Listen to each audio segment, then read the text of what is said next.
அஸ்வத்தாமன் மகாபாரதத்தின் ஒரு முக்கிய வீரர், கடுமாக திறமையை பெற்ற தனூர் வீரர் மற்றும் அழியாதவர், சிரஞ்சீவி என்று அறியப்பட்டார்.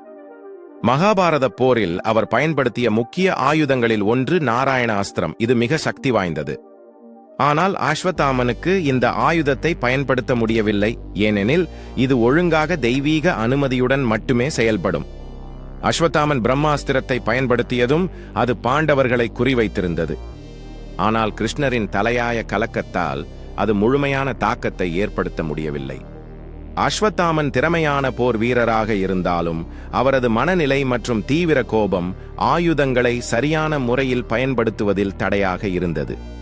கிருஷ்ணரின் உத்திகளும் பாண்டவர்களின் அறிவும் அஸ்வத்தாமனை முழுமையாக வெற்றி பெற முடியாதவராக மாற்றியது.